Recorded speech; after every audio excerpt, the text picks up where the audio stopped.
प्यारे बच्चों, circular motion में हम लोग पढ़े थे पिछले वीडियो लेक्चर में नॉन यूनिफॉर्म सर्कुलर मोशन। अब नॉन यूनिफॉर्म सर्कुलर मोशन पर हम लोग को क्या करना है, क्वेश्चन सॉल्व करना है।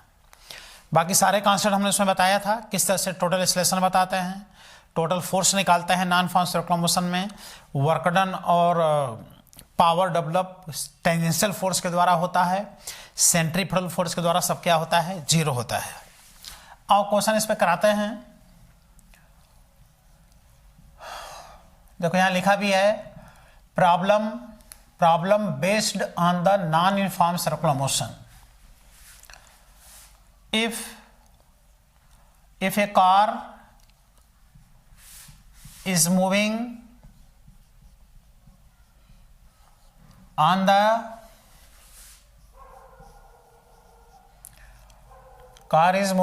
the circular path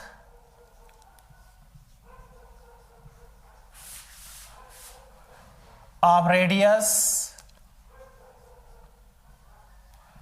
100 meter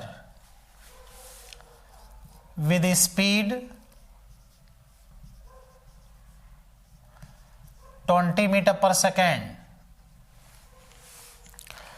20 metre पर सेकंड के स्पीड से कार मोशन कर रहा है सर्कुलर पाथ में।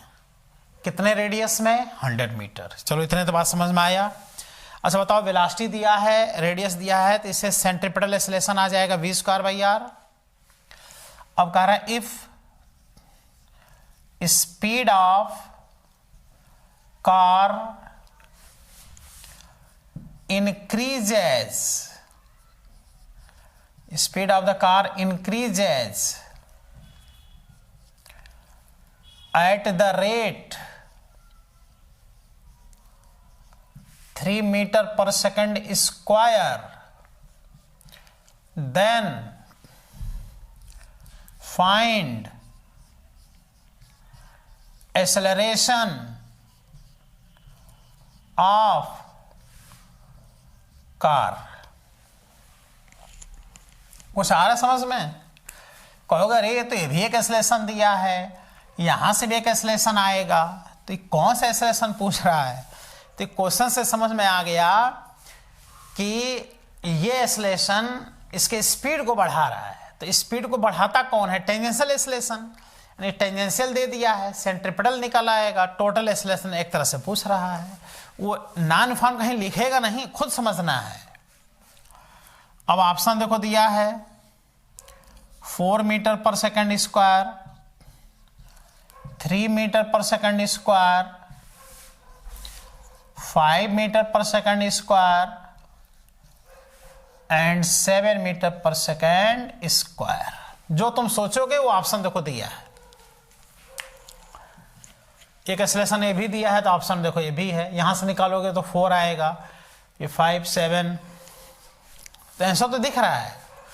जब सेंट्रीपिटल निकालोगे तो आएगा 4, टेंजेंशियल दिया है 3, दोनों का रिजल्ट 10, आंसर दिख गया। देख लो, छोटा सा क्वेश्चन है लेकिन कितना कॉन्सेप्चुअल है। स्पीड का स्पष्ट कह दिया कि स्पीड इंक्रीजेस, तो स्पीड तो बेटा इंक्रीज तभी न करेगा जब नॉन यूनिफॉर्म सर्कुलर मोशन होगा, क्योंकि यूनिफॉर्म सर्कुलर मोशन में तो स्पीड क्या होता है, कांस्टेंट होता है। तो कार का मोशन इस तरह से है। तो इधर जो एक्सेलरेशन लग रहा है ये सेंट्रीपिटल है, सेंट्रीपिटल एक्सेलरेशन।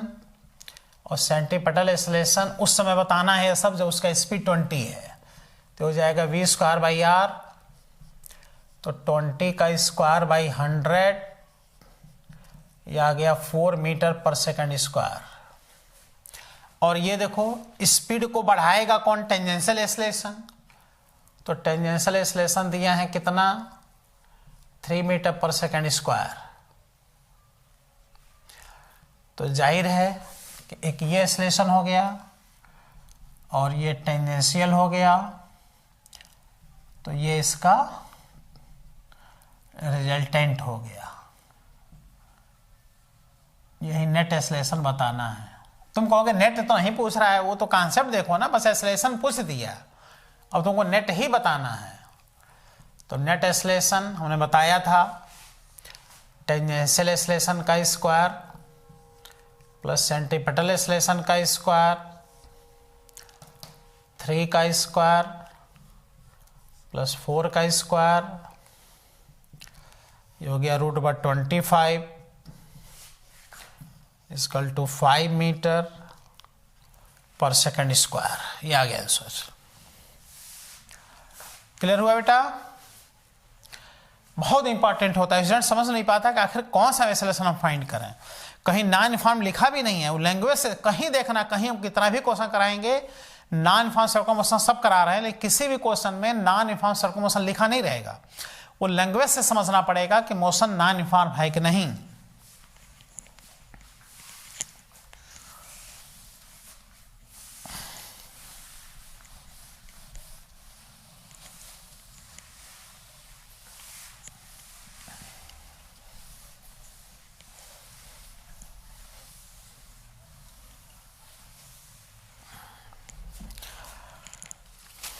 अब हम असाइनमेंट से क्वेश्चन करा रहे हैं। असाइनमेंट के सेकंड लेवल में इसके क्वेश्चंस दिए गए हैं। सेकंड लेवल का question number 19।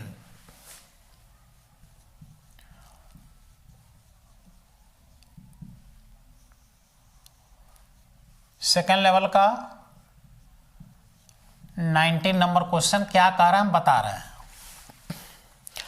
A particle of mass m is moving in a circular path of constant radius r such that its centripetal acceleration AC is varying with the time t as AC is equal to k square RT square। कह रहा है, चलो question छोड़ो, क्या कह रहा है यहां देखो, एक बॉडी सर्कुलर मोशन कर रहा है,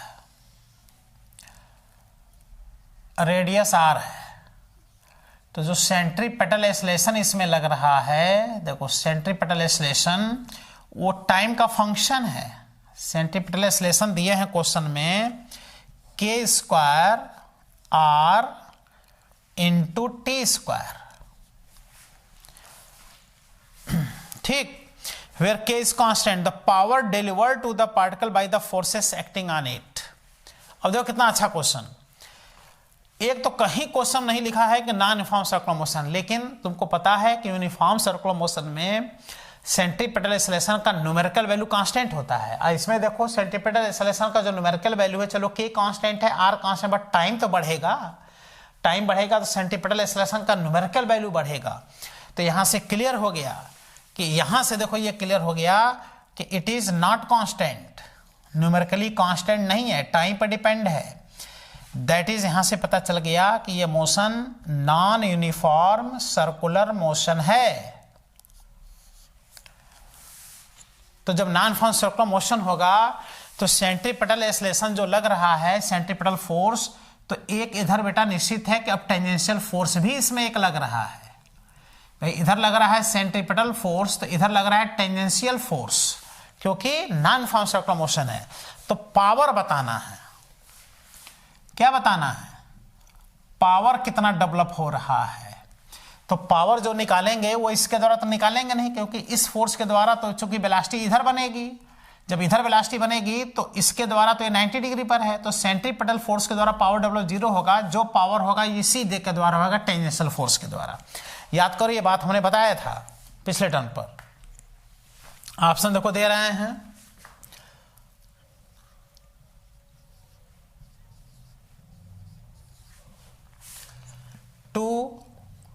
पाई m k square r square t m k square r square t m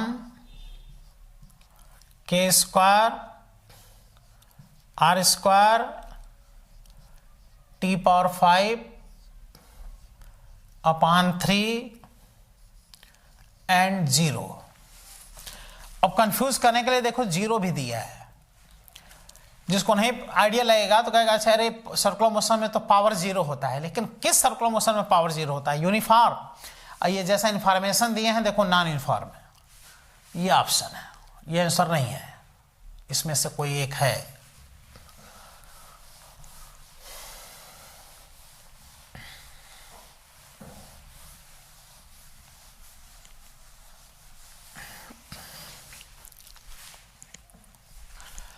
तो देखो जो सेंट्रीपेटल एक्सेलरेशन है यह है के स्क्वायर आर टी स्क्वायर, और सेंट्रीपेटल एक्सेलरेशन को कहते हो वी स्क्वायर बाई आर। तो आ गया K square R T square, तो V square is equal to K square R square T square. इसलिए देखो लीनियर वेलोसिटी आ गया, के आर टी रूट ले लिया, लीनियर वेलोसिटी आ गया। अब पावर जो डेवलप होगा वो केवल टेंजेंशियल फोर्स के द्वारा होगा। पावर बराबर फोर्स इंटू वेलोसिटी, दोनों 0 डिग्री पर है तो सीधे फोर्स वेलोसिटी का मल्टीप्लाई कर दो। तो कौन सा force? Tangential force. Tangential force आता किससे है? m into tangential acceleration into velocity. अब m इंटू टेंजेंशियल एक्सेलरेशन किससे आता है बताओ? dv बाई dt से आता है। देख लो, tangential acceleration divided into v, तो आ गया m इंटू v बाहर कर लो, और ये आ गया d बाई डी टी, और यहाँ वेलोसिटी का फंक्शन के आर टी, तो आ गया m इंटू वी, के आर टी का डिफ्रेंसिएशन हो गया k इंटू आर, और t का डिफ्रेंसिएशन 1। चलो अभी रहने दो इसको, ऐसे करो, m इंटू वेलोसिटी का भी वैल्यू रख दो, वेलोसिटी का वैल्यू के आर टी, इसका डिफरेंशिएशन टी का डिफरेंशिएशन 1, के आर कॉन्स्टेंट, तो आ गया power m K R square K square, m K square R square T, ये आएगा m K square R square T, m K square R square T. तो एक rate answer मिला। देखो एकदम अलग वैरायटी के इसके क्वेश्चन ही होते हैं, आसान होते हैं, लेकिन समझ का फेर है। समझो इस बात को, कहीं नॉन यूनिफॉर्म सर्कुलर मोशन लिखा नहीं है। पावर पूछ रहा है, जिसको नॉन यूनिफॉर्म सर्कुलर मोशन का आइडिया नहीं होगा इस पे टिक लगाएगा, कहेगा सर्कुलर मोशन में वर्क डन और पावर 0 होता है। किस सर्कुलर मोशन में वर्क डन पावर 0 होता है? यूनिफॉर्म। नॉन यूनिफॉर्म में वर्क डन और पावर डेवलप होता है टेंजेंशियल फोर्स के द्वारा। यह सेकंड लेवल में इसके क्वेश्चंस दिए गए हैं। Question number 11,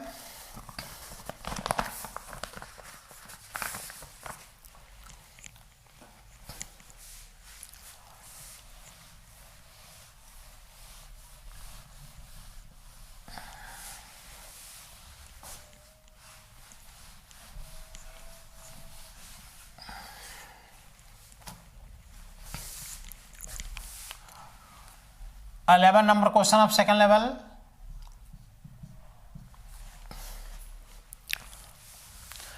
The kinetic energy of a particle moving along a circle of radius r depend on the distance covered s as k is equal to as square force acting on the particle is। चलो देखो क्या कह रहा है। एक body circular motion कर रहा है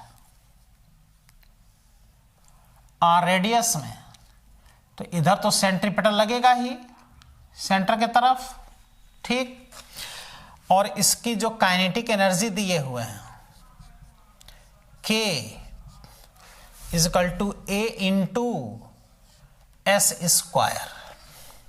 अब बताओ, a कांस्टेंट है, s डिस्टेंस है, इसे आगे बढ़ता जाएगा, डिस्टेंस बढ़ता जाएगा।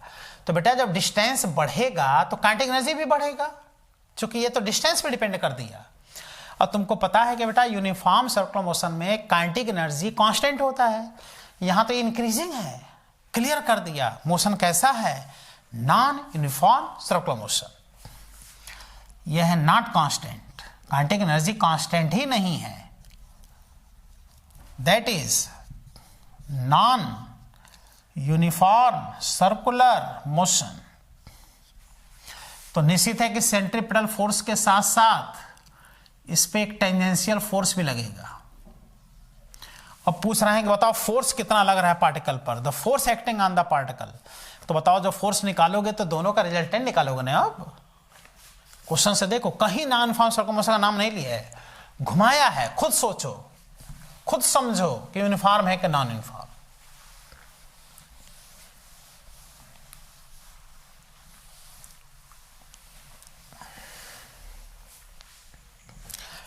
अब ऑप्शन क्या दे रहे हैं, देखो टोटल फोर्स बताना है, टोटल फोर्स बताना है पार्टिकल पे कितना लग रहा है। ऑप्शन दे रहे हैं 2a s square upon r, फिर दे रहे हैं 2as in bracket 1 plus s square upon r square power 1/2। अच्छा, पावर 1/2 मतलब रूट। फिर दे रहे हैं 3as, फिर ऑप्शन दे रहे हैं 2a r square upon s। अब बताओ, ये तो क्लियर हो गया कि काइनेटिक एनर्जी डिस्टेंस पर डिपेंड दे दिए, काइनेटिक एनर्जी कांस्टेंट नहीं है, मोशन नॉन यूनिफॉर्म है। तो अब एक लगेगा टेंजेंशियल, एक लगेगा सेंट्रीपेटल।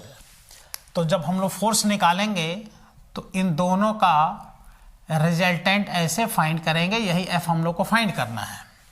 तो जब रिजल्टेंट फाइंड करेंगे तो बोलो आंसर रूट में आएगा कि नहीं आएगा। भाई इन दोनों 90 पे है तो आंसर रूट में आएगा। तुम चाहो इस क्वेश्चन को बिना सॉल्व किए भी आंसर पे टिक लगा सकते हो, आंसर रूट में आएगा। रूट कहीं दिया है, यहाँ नहीं है, यहाँ रूट नहीं है, यहाँ रूट नहीं है। ये देखो 1/2 दिया है पावर 1/2। अब पावर 1/2 का मतलब क्या है, रूट। आंसर दिख रहा है, ये ऑप्शन सही है। देखो बी ऑप्शन इसमें सही है। अब आओ सॉल्व करते हैं। जब हम लोग सॉल्व करेंगे तो देखो एक सेंट्रीपेटल चाहिए, एक टेंजेंशियल चाहिए। तो यहां से काइनेटिक एनर्जी दिए हैं, कितना काइनेटिक एनर्जी दिए हैं as स्क्वायर, और काइनेटिक एनर्जी होगा कितना, हाफ mv स्क्वायर बराबर as स्क्वायर। तो यहां से आ गया देखो mv स्क्वायर बराबर 2as स्क्वायर। अब क्या करो, mv स्क्वायर में r से डिवाइड कर दो तो इधर भी डिवाइड हो जाएगा 2as स्क्वायर अपान r। और सब लोग जानते हो कि mv स्क्वायर अपान r को कहते हैं कौन सा फोर्स, सेंट्रीपेटल फोर्स। ये सेंट्रीपेटल फोर्स हो गया जो हो गया 2as स्क्वायर अपान r। ये सेंट्रीपेटल फोर्स आ गया, बट आंसर नहीं आया अभी, ध्यान दो आंसर नहीं आया। अभी टेंजेंशियल फोर्स निकालना पड़ेगा। तो टेंजेंशियल फोर्स होगा mass into tangential acceleration equal to mass into tangential acceleration होगा dv/dt। जब तक बेटा तुम dv/dt नहीं निकालोगे तब तक टेंजेंशियल एक्सेलरेशन नहीं आएगा, तब तक ये नहीं आएगा। तो इसके लिए अब यहां से देखो, यहां से mv square equal to 2as स्क्वायर, इसको t के रिस्पेक्ट में डिफरेंशिएट कर दो। तो m और v स्क्वायर का डिफरेंशिएशन t के रिस्पेक्ट में 2v dv/dt is equal to 2a, और s स्क्वायर का डिफरेंशिएशन 2s ds/dt। तो एक 2 से एक 2 कट गया, और ds/dt होगा बेटा वेलोसिटी। देखो ds/dt इज वेलोसिटी, तो वेलोसिटी से वेलोसिटी कट गया, और यहां से आ गया m dv/dt। देखो m dv/dt is equal to 2as, m dv/dt बराबर 2as। तो ये वैल्यू आ गया, देख लो 2as। तो जब तुमने सेंट्रीपेटल फाइंड कर लिया, टेंजेंशियल फाइंड कर लिया, तो बॉडी पे लगने वाला टोटल फोर्स रूट ओवर ये हो गया टेंजेंशियल फोर्स का स्क्वायर प्लस सेंट्रीपेटल फोर्स का स्क्वायर।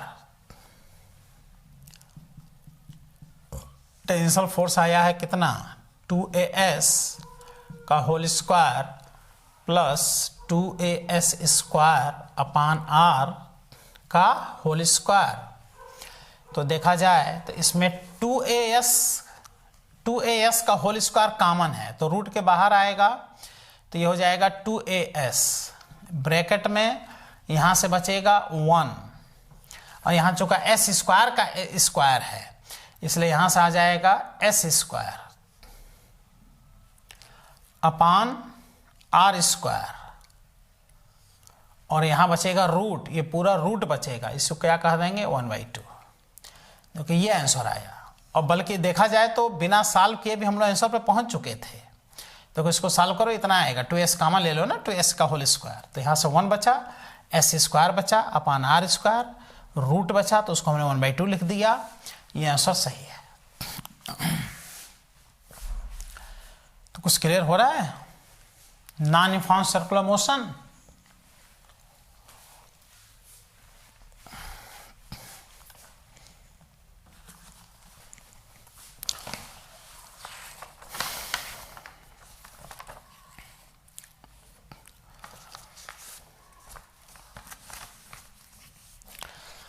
सेकंड लेवल का 29 नंबर क्वेश्चन, ये भी नॉन यूनिफॉर्म सर्कुलर मोशन का क्वेश्चन आओ सॉल्व करते हैं। AIEEE 2010 में पूछा भी है। 29 नंबर question of second level AIEEE 2010।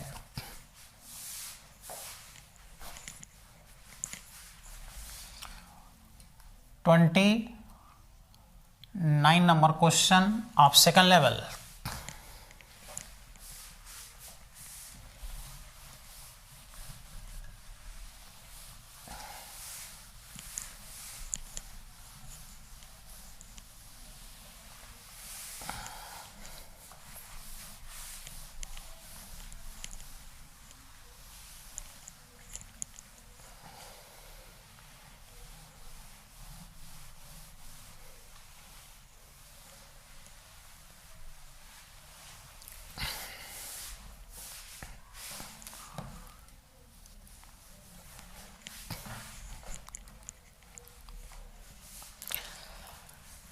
इसमें इस तरह से एक डायग्राम बनाए हैं।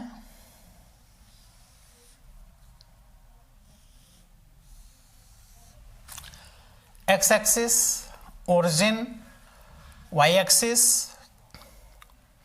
और एक बॉडी को ऐसे सर्कुलर मोशन कराए हैं। इतना ही पार्ट इसका देखो दिया है कि इतना पार्ट मतलब सर्कुलर मोशन ही है, और इसका यहाँ पे पोजीशन दिखा दिए हैं P, इसका कोऑर्डिनेट दे दिए हैं XY, रेडियस कितना है R, और ये बॉडी ऐसे सर्कुलर मोशन कर रहा है, ऐसे सर्कुलर मोशन कर रहा है। अब point P moves in counter clockwise direction on a circular path as shown in the figure. अब पार्टिकल ऐसे मोशन कर रहा है एंटी क्लॉकवाइज सर्कुलर, इतना चलो दिया। The movement of P such that sweeps out the length, इसमें जो लेंथ है ट्रेवल कर रहा है वो देखो ऐसे दिए हैं, length travelled by the particle,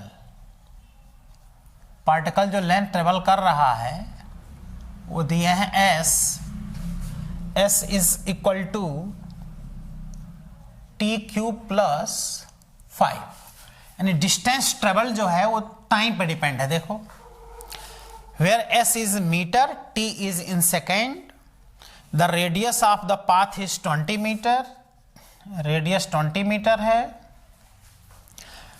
the radius of the path, acceleration of the point particle P when T is equal to 2 second. तो बेटा T is equal to 2 second पर एक्सेलरेशन पार्टिकल का पूछ रहे हैं, कितना एक्सेलरेशन होगा। ऑप्शन दिए हैं 7.2 मीटर पर सेकेंड स्क्वायर, 14 मीटर पर सेकेंड स्क्वायर, 13 मीटर पर सेकेंड स्क्वायर और 12 मीटर पर सेकेंड स्क्वायर। पहले तो ये देखो कि अगर यूनिफॉर्म सर्कुलर मोशन है तब तो केवल सेंट्रीपिटल निकालोगे, और नॉन यूनिफॉर्म है तब तो सेंट्रीपिटल के साथ साथ टेंजेंशियल निकाल के रिजल्टेंट लोगे, और जो फाइंड करोगे सब ऑप्शन मौजूद है। तो यहां से देख लो तुम देख रहे हो कि जो s है यह है t³ + 5। तो अगर तुमने वेलोसिटी फाइंड किया तो इसको डिफरेंशिएट किया, वेलोसिटी फाइंड करने के लिए s को डिफरेंशिएट कर दो, वेलोसिटी आ गया। तो ये आ गया देखो 3t², 5 का डिफरेंशिएशन 0, वेलोसिटी आ गया 3t²। अब देख लो, इसका मैग्नीट्यूड ही तो स्पीड होगा, और इसका जो न्यूमेरिकल वैल्यू है स्पीड का, वेलोसिटी का न्यूमेरिकल वैल्यू टाइम पर डिपेंड है। टाइम चूंकि बढ़ता जाता है तो ये बढ़ता जाएगा। क्लियर कि ये कांस्टेंट नहीं है भाई, ये वेलोसिटी का न्यूमेरिकल वैल्यू कांस्टेंट नहीं है, ये टाइम पर डिपेंड है। मतलब क्या कहोगे, not constant, that is non uniform circular motion. Motion कैसा है, नॉन यूनिफॉर्म है, बस क्लियर। इसका मतलब अब हमको एक तो सेंटर की तरफ देखना पड़ेगा, सेंट्रीपेटल, और एक देखना पड़ेगा टेंजेंशियल, दोनों 90 डिग्री पर। तो इनका रिजल्टेंट फाइंड करना होगा। क्या फाइंड करेंगे, रिजल्टेंट। तो ये एक्सलेशन तुमसे पूछ रहे हैं, देखो ये फाइंड करा रहे हैं एक्सलेशन। सोच पा रहे हो, देखो कितना अच्छा क्वेश्चन है नॉन यूनिफॉर्म सर्कुलर मोशन पर। यहीं से समझ में आ गया कि ये नॉन यूनिफॉर्म सर्कुलर मोशन है, क्योंकि वेलोसिटी का न्यूमेरिकल वैल्यू टाइम पर डिपेंड है, कांस्टेंट नहीं है, नॉन यूनिफॉर्म सर्कुलर मोशन है। तो एक ये निकालेंगे, एक ये, फिर इसका रिजल्टेंट रूट निकाल के सॉल्व करेंगे। तो आओ पहले यहां से देखो, टेंजेंशियल एक्सेलरेशन निकालने के लिए dv/dt चाहिए। तो टेंजेंशियल एक्सेलरेशन = dv/dt, इसको डिफरेंशिएट करेंगे तो आ गया देखो 6t, 6 और t का वैल्यू 2। तो टेंजेंशियल एक्सेलरेशन आ गया कितना, 12 मीटर/सेकंड²। ये आ गया फर्स्ट इक्वेशन। आइए देखो 12 एक दिया भी है, लेकिन आंसर नहीं है ये नहीं कि पट से इसी पे टिक लगा दिया, ये तो टेंजेंशियल आया। अब तुम निकालो सेंट्रीपेटल, और सेंट्रीपेटल आएगा v²/r से। v का वैल्यू है 3t, स्क्वायर का स्क्वायर अपॉन r, ये हो गया 9, और t का वैल्यू है 2, 2 का स्क्वायर 4, और 4 का स्क्वायर, r का वैल्यू 20, तो आ गया 9 × 16 अपॉन 20। तो आ गया 4, ये आ गया 5, 36 अपॉन 5, तो ये आ गया 7.2 मीटर/सेकंड²। ये आया बेटा सेंट्रीपेटल। ये भी दिया है देखो, तो ना इस पे टिक लगाना है ना इस पे टिक लगाना है। अब बचाइए, तो कन्फर्म है कि बेटा नॉन यूनिफॉर्म है। तो कहेंगे अच्छा टोटल एक्सेलरेशन, तो हो जाएगा √ओवर टेंजेंशियल फोर्स का स्क्वायर प्लस टेंशियल एक्सेलरेशन का स्क्वायर प्लस सेंट्रीपेटल एक्सेलरेशन का स्क्वायर। तो टेंजेंशियल है 12 का स्क्वायर, और यह है 7.2 का स्क्वायर। इसको सॉल्व करोगे तो नियर अबाउट ये आएगा, नियर अबाउट 14 मीटर/सेकंड²। मतलब देख रहे हो, टेंजेंशियल निकाले 12 तो ये भी दिया है, सेंट्रीपेटल फाइंड किए 7.2 तो ये भी दिया है। आंसर है दोनों का रिजल्टेंट 90 डिग्री पर, क्योंकि मोशन कैसा है, नॉन यूनिफॉर्म सर्कुलर मोशन। क्यों, क्योंकि ये देखो टाइम पर डिपेंड है, क्योंकि इसका न्यूमेरिकल वैल्यू कांस्टेंट नहीं है, कांस्टेंट होता तो यूनिफॉर्म हो जाता। तो ये आंसर देखो सही है, कौन सा, 14 मीटर पर सेकेंड स्क्वायर, ये ऑप्शन बेटा क्या है, सही है। तो थोड़ा सा कॉन्सेप्चुअल तो है ही है ये, तो परेशान ना होना, तैयार करना नॉन यूनिफॉर्म सर्कुलर मोशन को। हर वैरायटी का हम क्वेश्चन करा दिए। अब अगले टर्न पर हम लोग पढ़ेंगे application of centripetal force, banking angle of road and rails, और उसके बाद से लास्ट में आएगा वर्टिकल सर्कुलर मोशन। ठीक है बेटा, thank you, all the best.